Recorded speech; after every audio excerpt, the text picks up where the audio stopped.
From the Library of Congress in Washington, D.C.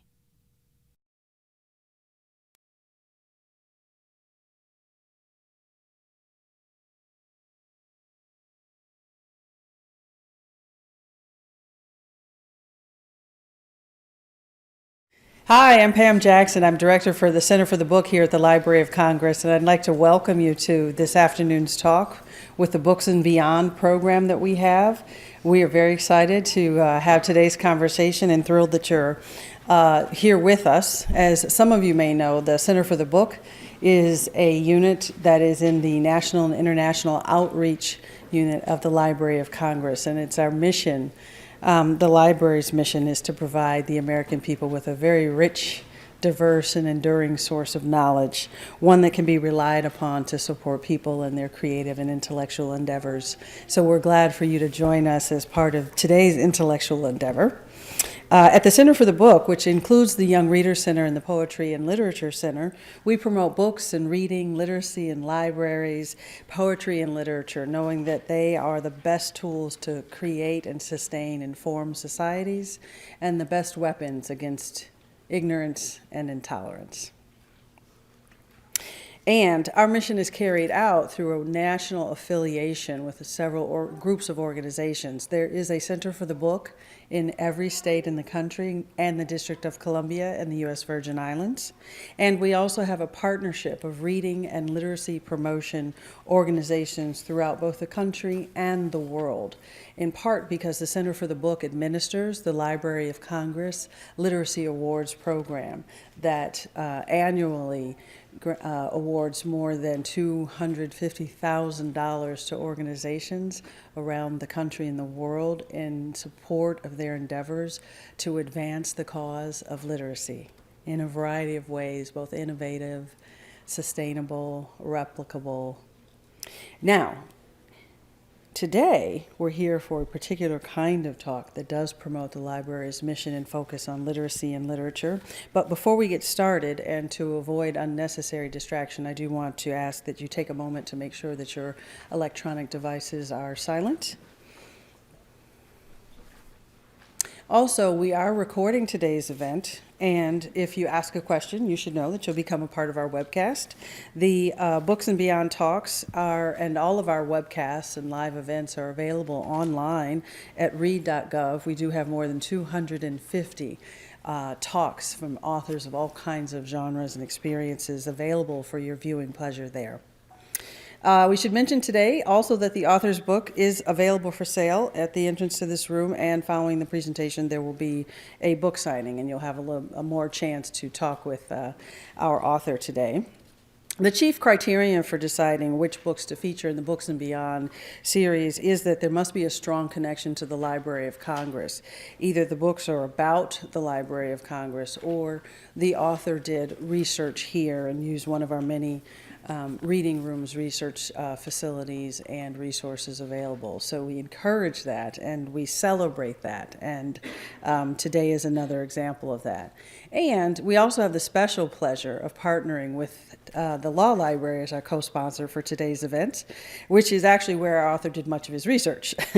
The Law Librarian of Congress is Roberta Schaefer, and as Law Librarian, Roberta oversees the largest of legal materials, a collection of legal materials in the world. She was the driving force behind the successful Magna Carta exhibition just of last year in 2015.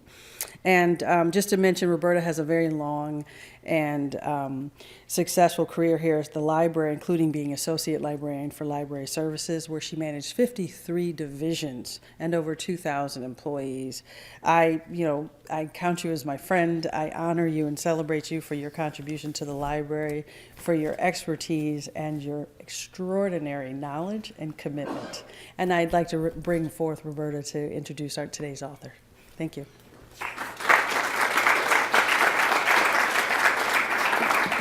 Well, thank you so much for that, Pam. So totally unexpected, particularly today when we're honoring such accomplished people, our author and the subject of his book. And so we in the Law Library really enjoy these collaborations with the Center for the Book. We recently did one on poetry and law, and we hope you'll look at that video. Sorry if you missed it. we were celebrating James Madison's exact 265th birthday on March 16th. And Michael was supposed to join a panel at that time, but you may or may not remember that that was the day Metro unexpectedly decided to close down for something like 72 hours. And we all could not envision what traffic would be like driving from Charlottesville that morning. So we thought we would continue with the other two panelists, Mary Sarah Bilder and David O. Stewart, and that we would save Michael for a later date. And in doing that, we decided that would mean we would continue celebrating James Madison's birthday. We weren't really sure if James Madison would approve, but according to what David told us that day about Dolly Madison, a real party girl, she would be fine with the fact that we've now celebrated for 10 months the 265th birthday of James Madison. But actually, at the Library of Congress, and indeed specifically the law library that lives in the James Madison Memorial Building, we should be, and I hope we are, celebrating James Madison every day of the year, whether it's his birthday or not, because he set so many important precedents for us in terms of our own legal system, but he reflected in many ways some of the values that the law library holds today. On the very basic level, he was an amazing linguist. I recently, in studying on Sunday night for Michael's talk, learned that he was entirely fluent in both Latin and Hebrew.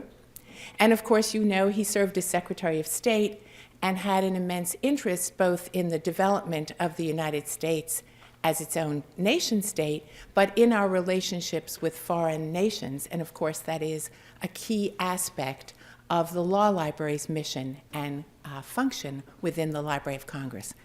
But looking at James Madison a little bit in more detail, and then getting to know Michael, at least on paper, in a little more detail, I realized that there are a number of similarities between them. And so I'll just point out the ones that I could easily glean without really knowing Michael, and of course, only knowing Madison through his legacy and not personally. And the first one that I would like to point out is that they both were married to, or are in one case, extraordinary women. So we, of course, know all about Dolly Madison and her many, many attributes that sort of set the standard for first ladies going forward. But we have Emily Blount on the Michael side, and she is an accomplished scholar in her own right. I think she could be in the room. If you are, Emily, would you mind just giving us the Queen's wave? She might not be, but she will be here in and out during the morning. And she's an accomplished scholar and professor in the Communications School at American University. Her area of expertise is in Middle East relations. Both Michael and James Madison grew up in Virginia. I can't say the Commonwealth in the case of James Madison, but I can say that in the case of Michael. They both are graduates of Princeton. Now, James Madison, as you all know, went to the College of New Jersey. It didn't become Princeton until a little bit later. Both extremely scholarly. Michael Signer has a PhD from Berkeley, and I think because we assume from history that James Madison did read all the books that Jefferson sent him from Paris, boxes and boxes of them, that he at least would have qualified for his oral exam under any PhD committee today. Both have strong connections to the University of Virginia. Michael is a graduate of its law school. Madison was very involved in the founding of it and then ultimately took a very strong leadership role at the University of Virginia. Both were and are active in politics on the state, national, and local levels. Michael is the current mayor of Charlottesville. Both actually, and this is my plug for buying the book, both depend or depended in some way on revenues from their writings. Madison, of course, as you know, near the end of his life, faced some financial challenges and hoped that he would be leaving some money for his stepson and Dolly by selling his writings. I think Michael just wants to share his knowledge and inspire conversation, but it will not hurt today if you buy the book. So they share that. But to stop being glib and to say that they both proved in their writings, many writings, in newspapers, in the case of both of them, but in Michael's case, a very interesting book, not only on Madison, but on demagogues and democracy, that they are very deep thinkers about the country and about the future of the country, and that they are also great patriots. And so with that, I would love to welcome Michael Signer to the podium. Well, thank you so much. The Library of Congress, thank you, Roberta, for that we could just stop now. I think that for most authors, this is kind of a pinnacle. It's a real honor to be here. You all do provide a critical national resource for scholars, for people working on, all parts of our history. My father, who's a retired journalist, Bob Signer, has been working at the Library of Congress for years on a history of the New York World newspaper, so comes here regularly, and you all provide that sort of resource for scholars and practitioners around the country, and so I really appreciate it. I was going to do a kind of conventional book talk today, but I'm not going to do that. I'm going to do more of a talk that connects both of my books. This is on request, and some current challenges that we have as a country. So I think that we're in Washington, we're at a really unique moment in our history, and I would like to kind of go for something a little deeper with this talk. And I'm really appreciative to the Library of Congress for creating that opportunity, so thank you very much. All right, why write a book about Madison for 5 years? There's other books out there. This particular book, to me, beckoned for a couple different reasons. The first was, I do feel, being in Charlottesville, that Jefferson overshadows Madison to our peril. We do have a section of the Virginia Code which requires us to quote Thomas Jefferson anytime we start speaking in public. I throw people in jail for it all the time if they don't. No, I'm just kidding. But Madison is overshadowed to our peril. There are significant parts about his legacy and his thinking that do get overshadowed. So in writing the book, I wanted to sort of crack his legacy in a different way, and that was one of the reasons for focusing on his youth and a more empathetic narrative structure of the book. The second one is he, just as a thinker and as a person note in our history, had a way of marrying both the hope and the aspirational potential of human beings with a very realistic and almost pessimistic take on our worst sides. And that marriage of hope and pessimism, of idealism and realism, is, I think, unmatched with our founding characters, and I think it helps explain a lot of why we lasted to today. So the book tries to get at that. Another reason was we really are in a crisis today in thinking about, much less realizing, statesmanship, and this book really is about Madison as the key architect of a statesmanship ethos in our country. Another reason for writing the book was sort of in noodling on those big ideas, I tripped into what I think is one of the great untold stories of our founding period, which is this incredible rivalry he had with Patrick Henry. Where they were very close, then they were knocked down, drag out enemies, and they had this battle royale over the future of the country when they had a fight about passing the Constitution in Richmond, and that's the climax of the book.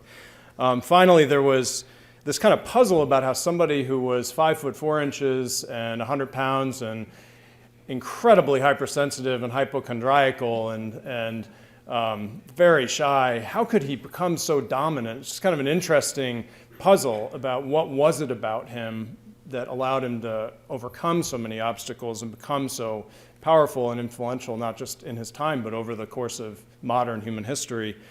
And then the last reason was I needed a sequel to my first book, which is called Demagogue. So with your indulgence, I'm going to talk a little bit about demagogue here, and that's at the request of some people. It's been a lot in the news recently. I've written pieces for the Washington Post and Time and Vox and the New Republic and a few other places, sort of linking up some of the arguments with the time that we're in. And it is relevant, and it does connect to the book Becoming Madison. So this was Demagogue, The Fight to Save Democracy from Its Worst Enemies. It came out in 2009. I would be the first to admit it had a fallow period as a book, but Demagogue presents 6 instances of great political thinkers confronting in very different ways what I describe as the demagogue problem in democracy. Plato, who after Socrates, his mentor, was murdered by a democratic mob, sought to crush and control democracy through his various writings and thinking. Aristotle, Plato's student and rebellious student, who saw demagogues as pernicious but as controllable through an educated and responsible middle class. Thomas Jefferson, who sought to inculcate what I describe as a constitutional conscience among the electorate, including through institutions like the University of Virginia that would educate kind of citizen statesmen. Alexis de Tocqueville, who thought that American-style democratic mores or a culture about these values could help prevent democracy in its second trip through Europe. The first ended up in the guillotine and Robespierre and Napoleon, could help prevent democracy from turning and slipping and becoming tyranny. Hannah Arendt, who thought a heightened constitutional awareness that began in the founding period was central to understanding American democracy's success, and Leo Strauss, the sort of founder of neoconservative thinking, who saw democracy as structural, self-fulfilling. He thought it should be run by sort of elite gentlemen, and whose neocon adherents created on those premises a very ruinous and fragile democracy in Iraq, vulnerable to demagogues. So this book that I'm speaking about mostly today, Becoming Madison, is a sequel to Demagogue. Becoming Madison tracks both the political thought and the political action of James Madison in the years leading up to the ratification of the Constitution.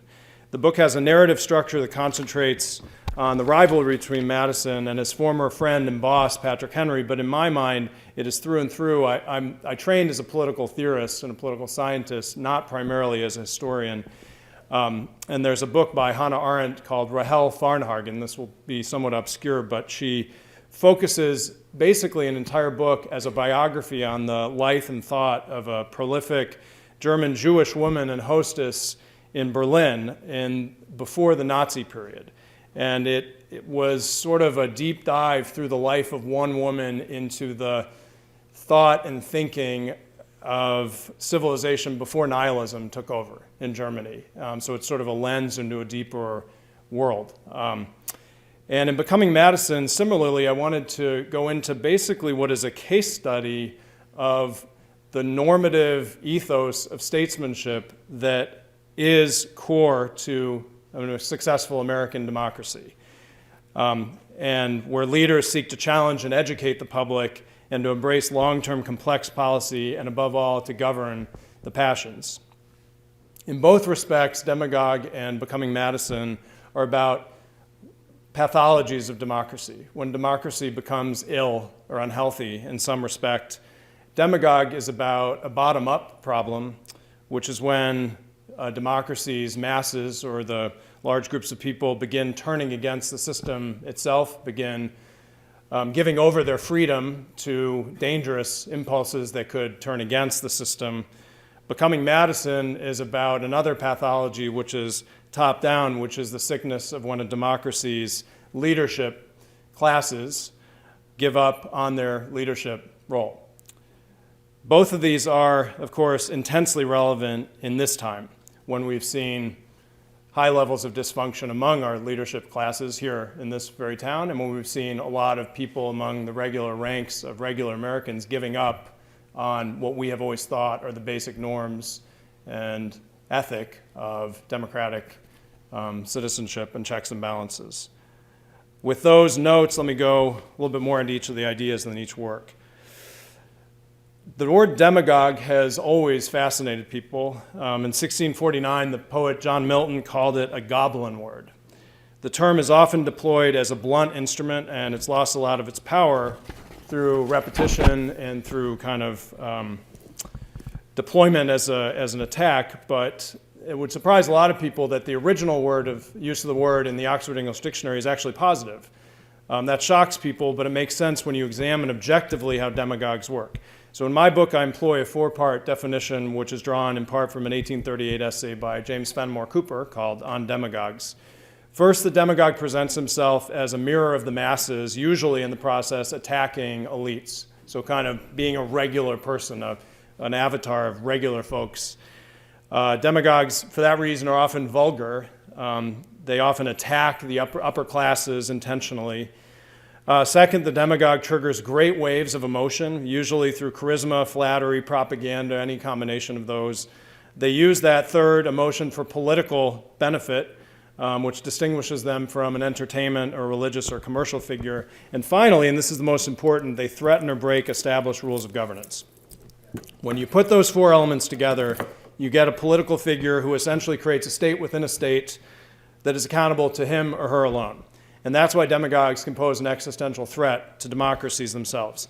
Aristotle wrote that the most dangerous form of democracy is the one in which not the law, but the multitude have the supreme power and supersede the law by their decrees. This is the state of affairs brought on by demagogues. The ancients saw demagogues as a central trigger in what they called the cycle of regimes.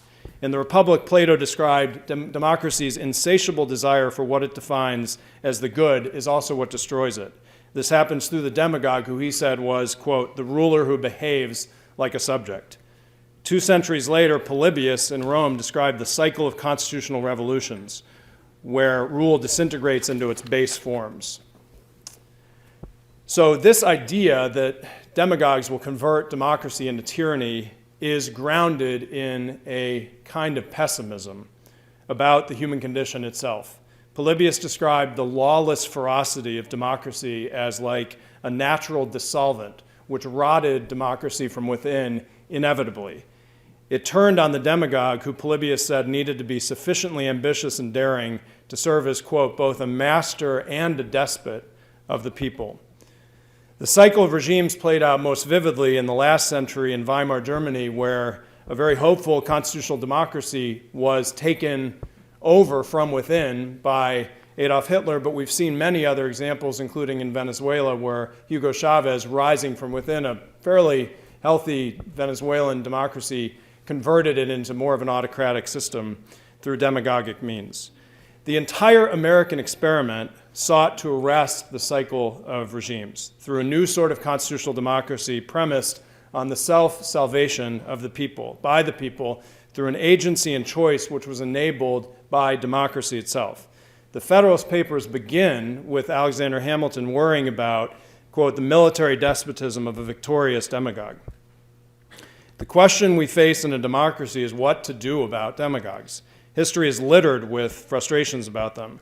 Some of our best writing about demagogues in ancient Athens came from the playwright Aristophanes, who squared off with a man named Cleon, who was the general who deposed Pericles, the great statesman, on trumped-up charges of corruption, and later went on to propose mass slaughter in the Mitylenean debate. Aristophanes brutally mocked Cleon as a plunderer and a flatterer in a series of very public plays where thousands of people attended, but the satire had no effect. It only empowered Cleon to go on to become more powerful and more dangerous. Based on examples like that, I've long believed that satire is of limited use when confronting a demagogue. If the demagogue depends on the passions for his rise, satire that amplifies the passions in any direction perversely can end up increasing the demagogue's centrality and power in ways that can only confirm rather than deny their appeal among the people. Demagogues also, because of that, can storm across formal checks and balances. We saw that with Joseph McCarthy using an obscure Senate subcommittee as the mechanism to create an entirely new power center.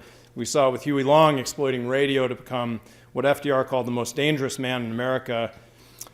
The key site from Athens' thinking about this and confronting demagogues was the agency of the masses. There is an underlying problem here that goes through democracy itself, which is, are the collective people individually responsible for the choices they make in selecting demagogues? Or put another way, is there a counterfactual scenario where demagogues do not succeed? And if there is, can you therefore blame large groups of people collectively for the demagogue's rise? That back and forth between agency and determinism is at the heart of many studies of demagogues. In Hitler's Willing Executioners, Daniel Goldhagen blamed individual Germans acting as a group for their agency, for their choices in enabling Hitler's rise. He placed moral weight and therefore blame on them, meaning that they chose immorally. Whereas in Hannah Arendt's The Origins of Totalitarianism, there's a much more mixed picture. She assigns plenty of agency to Nazis, but when she describes why the German people chose the Nazis, she focuses more on structural variables, alienation and loneliness, that operated like a wave rushing through them. And that means that demagogues, and I'm getting to Madison, raise a fundamental question of optimism and of the arc of history itself. It's not overstating things to say that the demagogue is a proxy for the very question of humans' ability to decide to save themselves from themselves. The answer that unites agency and what I believe is an optimistic model of history is constitutionalism. Alexis de Tocqueville wrote, "I am convinced that the happiest situation and the best laws cannot maintain a constitution despite mores, whereas the latter turn even the most unfavorable positions and the worst laws to good account." Mores were our habits, our attitudes, our values, our culture about the democratic system itself and our responsibilities within it. De Tocqueville said that our goal was to instruct democracy to purify its mores, to substitute little by little the science of affairs for its inexperience. Jefferson wrote, here's my Jefferson quote, even though I'm not in Virginia, where is our republicanism to be found? Where is our republicanism to be found? Not in the Constitution, but merely in the spirit of the people. And in Federalist 57, James Madison said, "If it be asked what is to restrain the House of Representatives from making legal discriminations in favor of themselves and a particular class of society, I answer the genius of the whole system, the nature of just and constitutional laws, and above all, the vigilant and manly spirit," it's gendered language, "the vigilant and manly spirit which actuates the people of America, a spirit which nourishes freedom and in return is nourished by it." In other words, this is on us. That observation brings me to Becoming Madison. Formally, Becoming Madison is an intellectual and psychological biography of young James Madison. But Nietzsche observed that philosophy is often the personal confession of its author and a kind of involuntary and unconscious memoir. And in this case, as you so persuasively saw, that is certainly the case for me. I have been deeply troubled, both as a scholar and as a practitioner. I am the mayor of Charlottesville, so, this shifting gears can sometimes be a little sudden for me. Last night I was just dealing with whether we allow mountain biking in a natural area that we have, we had an hour and a half long hearing in our city council meeting last night. So I'm working on very practical issues at the local level all the time. Both in my scholarly and my practical life, I am deeply troubled by the state of thought in contemporary American democracy about leadership itself and the vacuum around statesmanship, whatever that is, if we even talk about statesmanship anymore, which we don't very often. The root of this book began in a conversation I had with my friend Tom Perriello, who is a former congressman from the Charlottesville area, soon after he arrived in Congress, where he frequently observed what he described as an abandonment of responsibility by the nation's leadership classes over our most fundamental problems. We have seen this in recent scholarship about a Congress that seems beyond broken, in the scholarly thinking about leadership that's more focused on horizontal or leaderless or quote-unquote cellular movements, whether the Occupy movement or the Tea Party, and in the collapse of traditional vertical leadership under a great deal of very harsh skepticism about what used to be called the great man theory of leadership. James Madison, might surprise folks, faced a similar set of issues. In the late 1770s, after the Revolution, when he was in Richmond working as a senior advisor to Governor Patrick Henry, in his mid-20s, Philadelphia, which was where the Confederated States were meeting, was broken. George Washington was writing letters back to people in Virginia describing the, quote, idleness, dissipation, and extravagance in the capital city, how men were infected by what he said was an insatiable thirst for riches. The delegates were distracted by the indulgences of the capital city. The decadence did not, quote, only take men off from acting in, but even from thinking of the business before them. Party disputes and personal quarrels, he said, had become the great business of the day. Sounds familiar. The custom was for congressmen to leave for Philadelphia after their election before the winter to avoid the roads. In 1779, when Madison was elected to Congress, he could have done that. But he instead chose to stay home in Orange County, where he was living with his parents, and to spend the winter on a private project which was analyzing the nation's hyperinflation problem. At this point, you had several different kinds of currency. All the states were printing their own currency. The federal government had a couple different kinds. They were seeking to replace their old currency with a new one. But none of it was working, and there are records of him getting to Congress and spending thousands of dollars on haircuts, for instance. So you had a galloping inflation problem. So Madison stayed at home and wrote this kind of private essay. He didn't publish it for over a decade later, but he analyzed the problem that the country was experiencing as not one about the money supply itself, but about the confidence that people had in the entity that would redeem the money, basically the federal government. That seems obvious now, but when you had 13 separate states that were just figuring out their life together, it was not obvious. And it was sort of the first light bulb that clicked on when he started understanding that he was going to need to be the prime driver under the effort for what he described as a coercive federal government. So Madison wrote this essay, stayed back, came to Philadelphia after the roads had improved, and kind of had his mission and his blueprint for what he was going to work on. After arriving in Philadelphia, he took a look around him at the folks around him, and he saw the same lack of leadership that Washington had observed. And the first letter Madison wrote back after writing to his father was to Jefferson. And he said, whereas the country required, quote, the most mature and systematic measures, instead they were getting hasty and half-baked ideas like exchanging 40 of the old dollars for one of the new money called specie. And here's what he wrote. Congress, from a defect of adequate statesmen, word for word, was, quote, more likely to fall into wrong measures and of less weight to enforce right ones. That was so controversial that he would describe his peers that way, that language was omitted from both the 1840 and the 1900 versions of Madison's official papers. And what's amazing to me about it was, if you actually look at he wasn't even saying we needed extraordinary statesmen. Adequate would be fine. And that gets us into the question of what statesmen were to Madison. What was he talking about? We tend to use that word today in a narrow sense to think about state-on-state diplomats, foreign policymakers, people traveling to foreign capitals, statesmen. But he was talking about going to the nation's capital and dealing with domestic issues and just being an adequate statesman. So what was he talking about?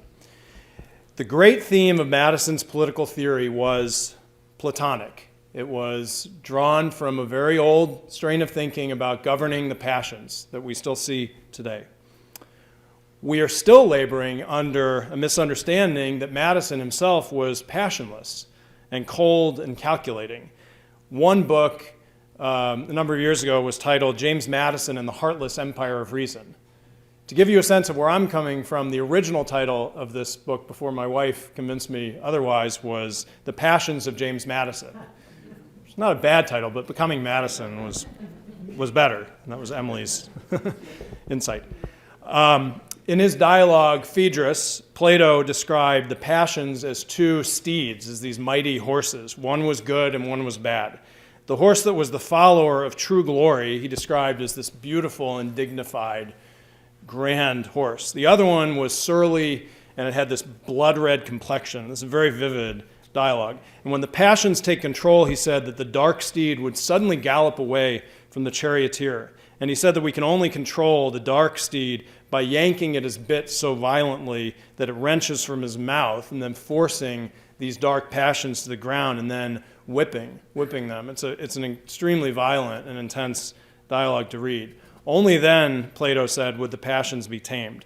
But he described an alternative. He said, when opinion by the help of reason leads us to the best, we could conquer the steed through temperance instead, through a habit of governing ourselves.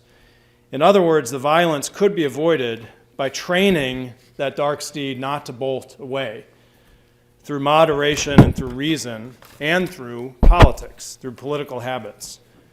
So Madison built a country that was meant to be governed and supported by people committed to mastering the passions for the sake of the common good.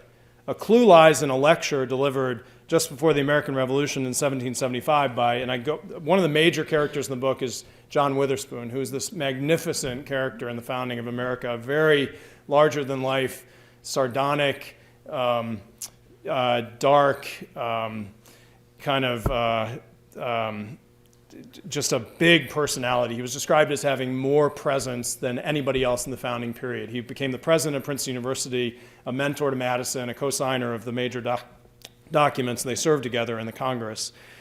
Witherspoon was a Scottish-born cleric, president of Princeton. He delivered a sermon in 1775. It was the first political time that he ever decided to be political in front of his congregation, titled "The Dominion of Providence Over the Passions of Men." And in that, he called for a revolution against Great Britain that would at once be morally inspired, deeply conscientious, and humble. He said, every good man should take a deep concern in promoting public virtue and bearing down on impiety and vice. He described the new democracy that was coming after the revolution would require certain classes of men who would be under peculiar obligations to the discharge of that duty. He said those certain classes would include magistrates, ministers, parents, heads of families, commanding military officers, and those whom age has rendered venerable. In colonial America, those groups shared the following characteristics. They were educated, they held leadership roles in crucial spheres of American society, family, church, military, towns, and they often had relationships, at least, with those in power. And all those played into their capacity or their requirement to discharge their duty to promote public virtue.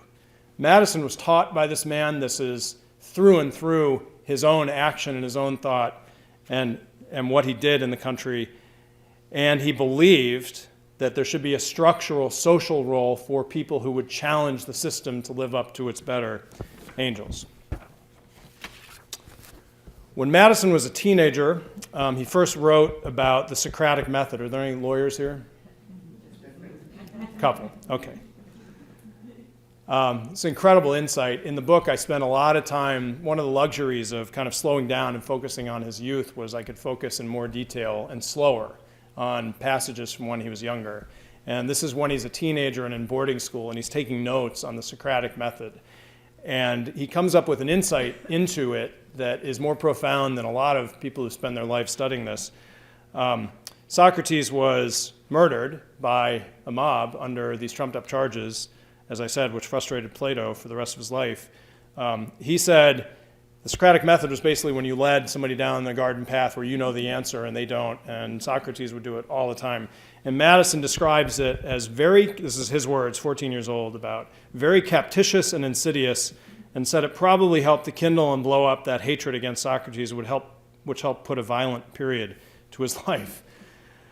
So I believe that Madison developed what I describe in the book as a different quote-unquote method.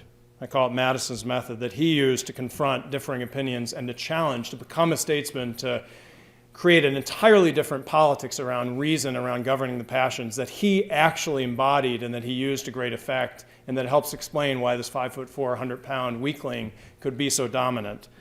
I come up with 9 instances when he employed this way of being in public, dealing with the nation's inflation crisis right after arriving in Congress, arguing for the federal impost, which was a requirement that the states fund the federal government beginning in 1783, confronting Patrick Henry's proposed religious assessment, which was a tax to fund Christian churches beginning in 1785. This was what led to Madison's very famous memorial and remonstrance against religious assessments, which was this lecture that he delivered and later a petition, when arguing for the Virginia Plan and the Constitutional Convention in 1787, and finally when he fought to ratify the Constitution itself in 1788. It had 9 key elements.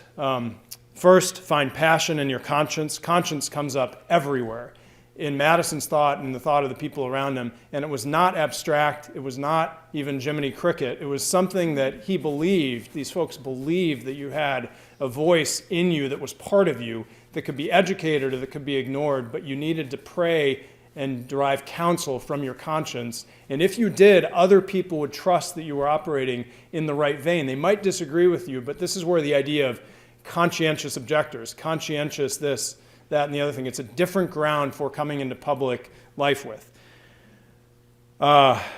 Second, focus on the idea, not the man. Madison would go to pains never to engage in ad hominem debate or attack. He always was focused on the idea behind the individual personalities. And that wasn't because he was afraid of conflict. It's because he knew that that was a much more powerful grounds to engage in changing the country on. Third, develop multiple and independent lines of engagement and of attack. We are very stuck on coming up with a silver bullet argument or a good idea. Madison, when you read most of the times that he would engage, he would have 12 or 15 different grounds that he was trying to convince you on, and they were all well-informed, and he wasn't infatuated with kind of coming up with a silver bullet. He would employ logic, history, moral argument, law, anything and everything, if he knew what he was talking about, to try and win his points and change the politics. Fourth, embrace impatience. Again, had this character, this minute, sort of shy individual, not at all. He wanted to be a change agent imminently when he could effect change, and he did it, and he changed the country around him as a result. Fifth, establish a competitive advantage through preparation. Again, how does somebody so, with his abilities, become so powerful? And it was because he out-prepared everybody. He knew much more than anybody else around him, and they knew it too. Conquer bad ideas by dividing them. Sixth, very frustrating thing for people who are married to lawyers, I can say, is that we're always dividing things into one or the other. But Madison did that to the nth degree. There are but 2 causes of faction latent in the nature of man. He was controlling and thinking about how do you split any policy option, anything that we're faced with, into one or the other. And so he was basically designing and plowing ahead on a path that he had envisioned, and the country ended up where it did, in part because he was so successful at that. Eighth, push the state to the highest version of itself. He was fighting a lot of nihilism about state, the government itself, just like today. This is 10 generations ago. It's not a long time ago, so the anti-federalist forces were basically wanting to destroy a new federal government that would be set up by the conclave in Philadelphia. He was, on the other side, fascinated by how do you refine and develop and invent a more accomplished form of government itself. Government was the art form. Government was statecraft. Ninth and finally, govern the passions. And I've spoken about that. To an adversary, this is a passage from the book, Madison's method was maddening at best and infuriating at worst. He always knew more than his adversaries. He had anticipated most of their moves and seemed to have planned out everything he would say. He would drag his audience through a series of choices they had no option but to make, toward conclusions they had no choice but to accept.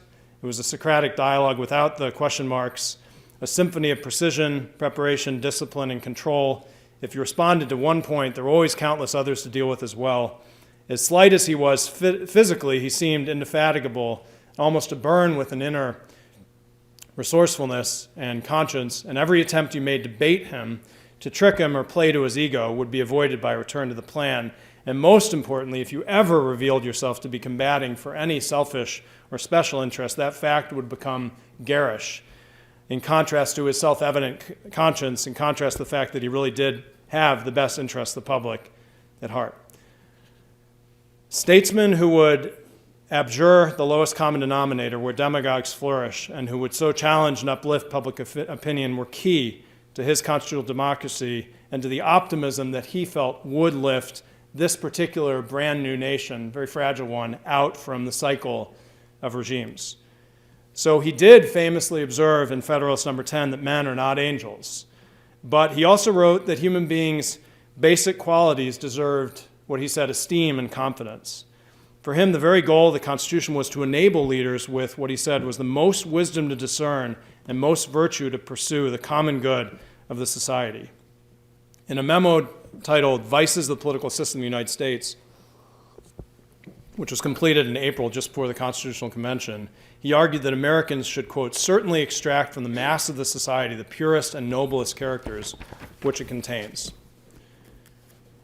The climax of this book is the ratifying convention in 1788 in Richmond, where Madison and Patrick Henry, who he had worked for before, been an aide to, had this real battle royale for 3 weeks as the leader of their respective forces, the Federalists and the Anti-Federalists. At the ratifying convention, Madison sought, and it's the last third of the book, blow for blow, he sought, to borrow a later phrase, to become the change he wanted to see in the world. He hurled himself into this ring again and again to take on Henry and the Anti-Federalists. Over those 3 weeks, he refused to allow Henry and his blustering, nihilistic attacks against anything federal to stand, and he subjected them through this steady, fierce method to a withering assault by logic and by history. Just as an example, one day the topic was the congressional power to appoint federal judges. Madison saw a window to deliver his vision of republicanism. He began by conceding that many gentlemen around him supposed the new Congress would do every mischief they possibly could. While he admitted that he did not expect the most exalted integrity and sublime virtue from the men in the new government, he proudly declared his faith in what he said was this great Republican principle, that the people would have, quote, virtue and intelligence to select men of virtue and wisdom. And he challenged the Anti-Federalists and Henry, who opposed the Constitution on those grounds. He said, is there no virtue among us? Without virtue, he said, we are in a wretched situation. No theoretical checks could save the country. Without, quote, virtue in the people, even liberty itself would be, what he said, a chimerical idea, a fiction. He believed that the Anti-Federalists were not only weakening the new nation's politics and economics, they were actually hastening defeat. He reminded them that the Constitution required confidence for Americans, and then he proceeded to use that word 4 times in 4 sentences. Confidence, he said, was better than the circulation of money. Confidence produces the best effects in justice. It would even raise the value of property.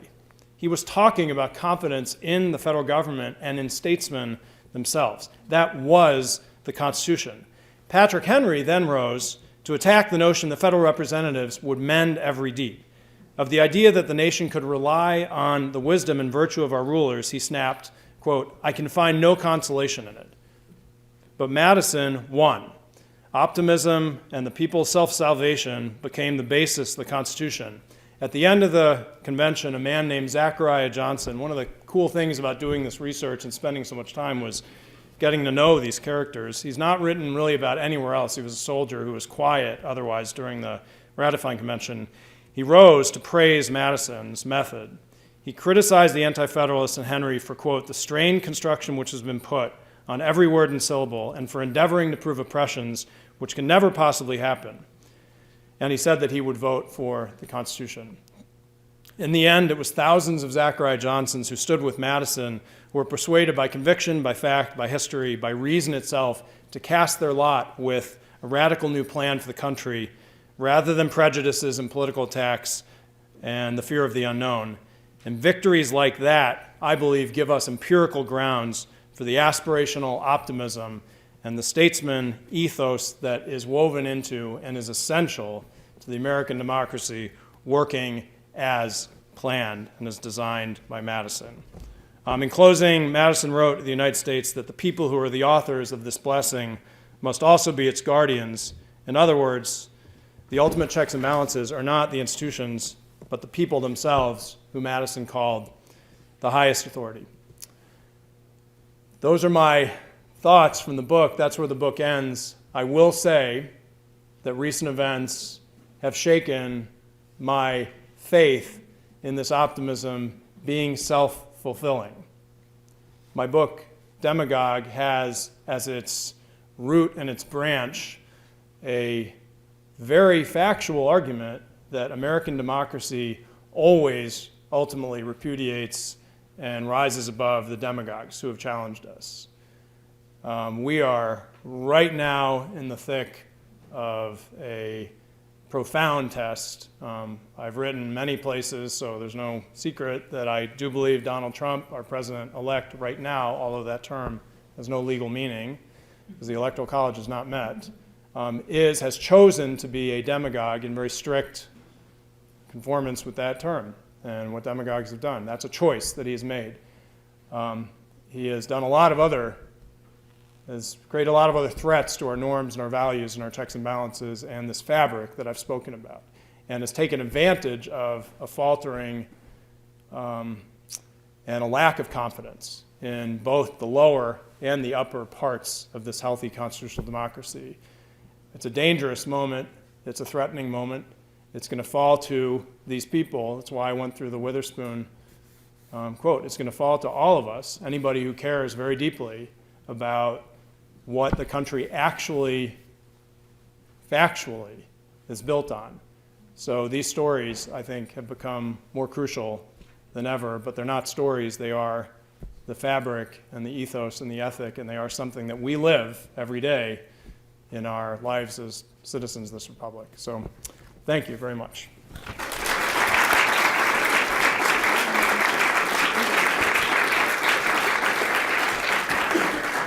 I can do a question. Of course, yeah, we can do questions for as long as we're allowed. Yes, ma'am. You said something about satire and demagogues, that it actually helps, that it helps the Yeah. demagogue. So I'm thinking of Saturday Night Live. So you're telling me that would even help Donald Trump? Do you think it's hurt him? I'll tell you what. I would rather have one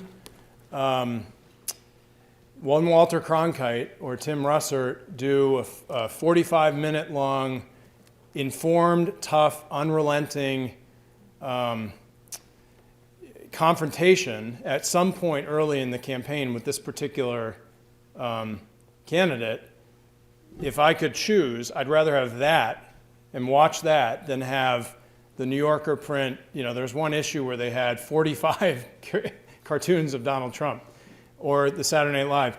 I think on two levels. I think that one, it does what I said. It highlights the passions in this character. These are entertainment figures who are operating on the plane of what they used to call the appetites. This is Trump's comfort zone. So it doesn't distract. It only adds to that fundamental gut connection. It doubles it. It triples it. The other thing is it distracts people who might otherwise be very capable, serious critics from the work that they need to do if they think that's actually doing the work of confrontation, which it's not. So it's distracting. So I don't have any problem with people doing satire. I just think that it can actually backfire and be distracting. Yeah.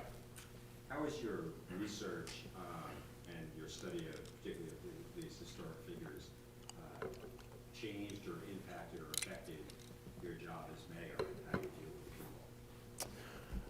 people? Well, these are very practical questions for me. Last night we had a very difficult situation in Charlottesville where the vice mayor of the city had about a week and a half ago, there were, he's done hundreds of thousands of tweets. He's a 30-year-old guy. There were tweets, several dozen of them from up to 4 years ago that are highly offensive, that include a lot of race and gender and misogynistic speak, and upset a lot of people. He resigned from the State Board of Education. There was some alt-right kind of white racists who were doing a lot of attacks on him. And last night we had a city council meeting where there was, at the beginning there was almost some physical altercations. It was a very challenging situation. After being mayor, this is probably the most challenging governance thing I've had in terms of an actual thing in front of me. How do you run the meeting?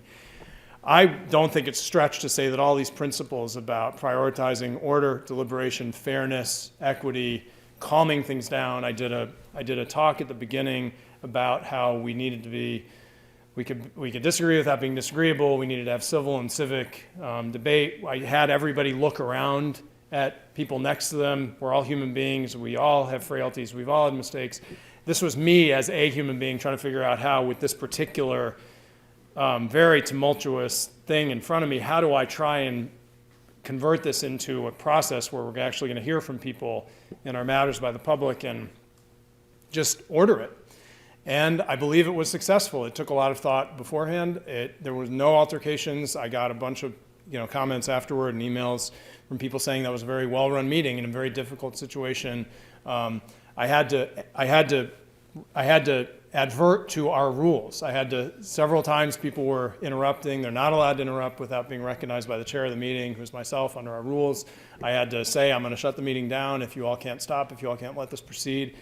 But, as an example, I think that it was a very good, I don't know, Madisonian, but I think that there's a back and forth in the ratifying convention where Henry they had agreed on a plan of debate of the provisions of the Constitution. And Henry, this was true to form for him, very Donald Trump, he just said, I'm going to ignore it. And he just started rampaging through the topics and it made everybody, but they couldn't control him. Madison succeeded in getting the convention to agree that the rule was you had to go topic by topic by topic. You didn't just throw grenades and set fires. So running meetings and the order and the deliberate nature of a public and the person running the meeting, the leader, I think matters an immense amount. I think that it gives people confidence and it allows you to get to conclusions. I could come up with many other examples, but I don't think I would have had that opinion and that approach to running this meeting last night if I hadn't worked on this book for 5 years. I really don't. Yep. Would you say something about how Madison, in the broadest sense, understood the role of the Electoral College? Well, okay, so I've been Madison initially favored popular election of the president. So the Electoral College, there's not a tremendous amount of evidence during the debates in Philadelphia. There's not a huge amount. There's some. There are the notes that Madison was taking. So I've been writing a lot about the Electoral College recently. That's actually the last 15 minutes of this talk that I chose I can condense it into a minute now. The best information on the Electoral College comes from Hamilton, who wrote Federalist Paper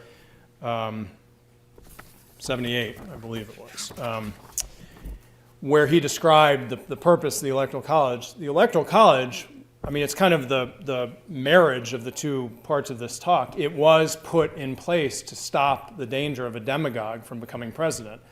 The electors were supposed to be in this statesman-like vein. They were really supposed to be prominent people who had thought about their role. This Federalist 68, actually it talks in great specific detail about how the electors were supposed to stop foreign interference in our councils. They were supposed to stop a candidate who was practiced in what he said was the low arts of popularity, who might promise tumult and disorder. It's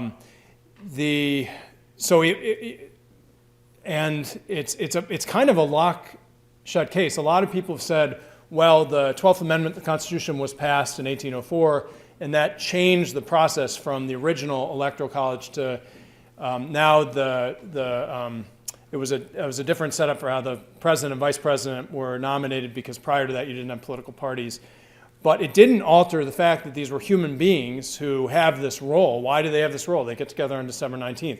What are they supposed to do? Why are they not automatically machines? Now, 29 states have passed laws because of the danger of so-called faithless electors. 29 states have passed laws that require the electors to vote for the winner of the popular vote in that state. There was a Supreme Court case saying that those electors can be required to sign a pledge, but there's no enforceability. You can't coerce that person to sign the pledge. You can just give them a $500 or $1,000 fine afterward. And to me and to a lot of other scholars, we have now, in this moment, faced the first real test in our country of somebody who, I don't think the demagogue is a matter of opinion, or I think it's a fairly objective test.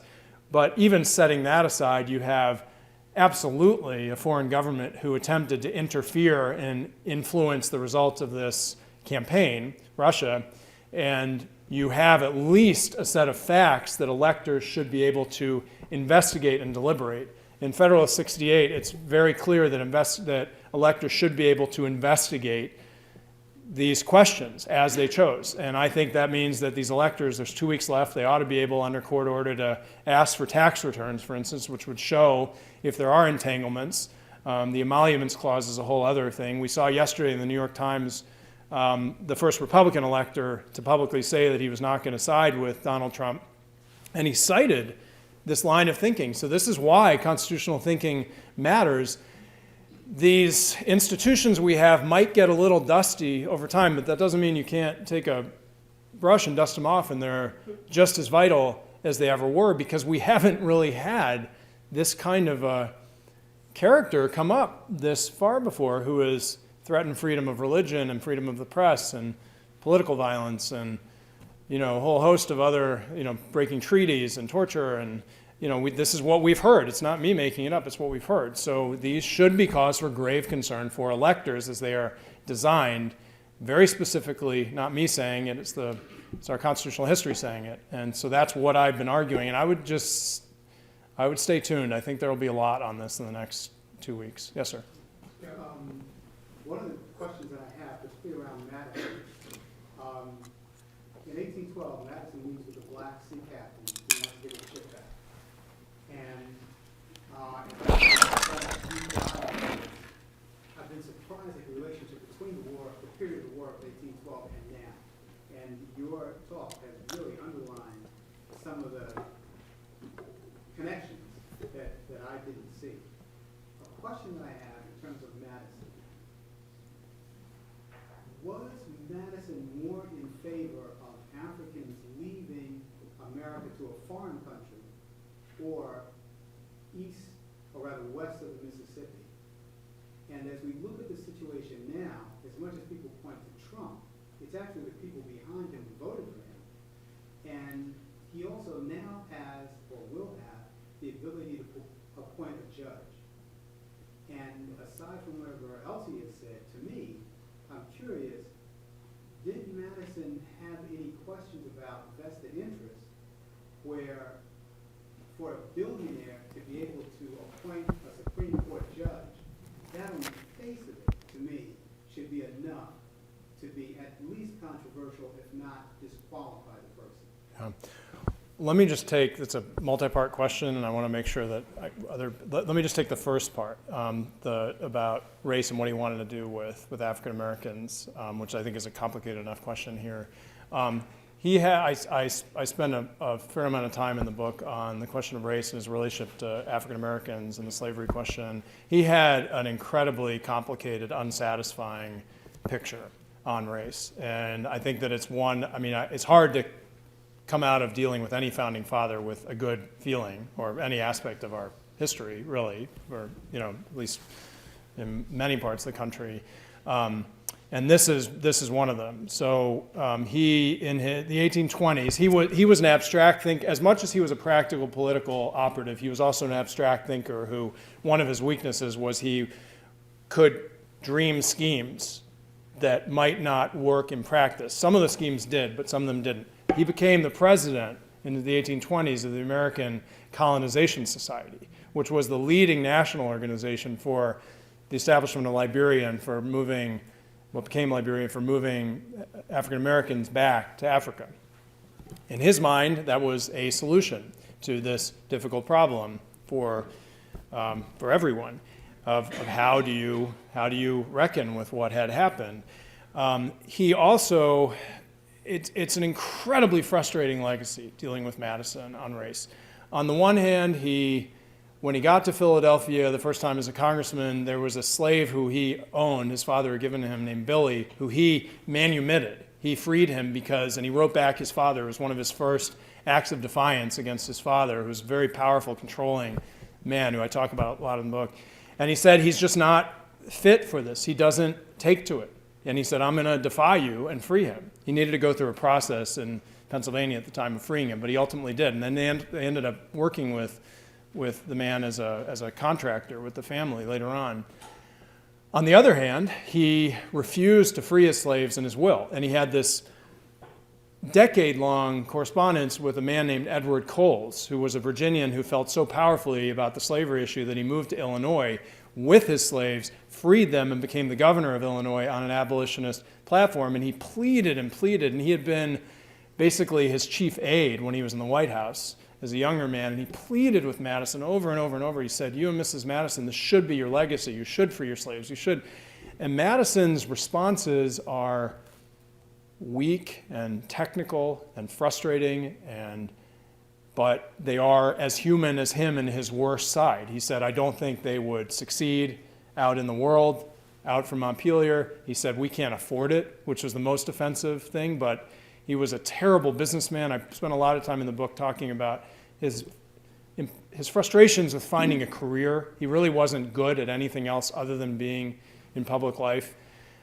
So you saw all of his frailties and failures come together in this unbelievably frustrating part of his career, but he did try and come up with a solution. It wasn't the right one, and he saw the Civil War coming. I mean, he saw every aspect of this, and one of the reasons that he wanted, coercion was he wanted the federal government to have a stronger hold on dissenting states. So that's a very long-winded way of getting part of your question. The appointment of judge is a whole other thing. I wonder if I could insinuate myself. Unfortunately, this is a great conversation, but we are on a time limit, and we do want to have the opportunity to have everyone purchase books. So if you don't mind stopping at that moment and that thought, I will give you a small gift from the Law Library, which is our famous gavel pencil. We felt that it was appropriate for your many roles. Well, I will use this. I'll have this up on the dais with me. That's great. It's a pencil. You know that George Will said that really we should, the name of this city, because the pen is mightier than the sword, we should be called Madison, District of Columbia. But in any event, we thank you so much for this Thank you very much. fascinating talk. Thank you. This has been a presentation of the Library of Congress. Visit us at loc.gov.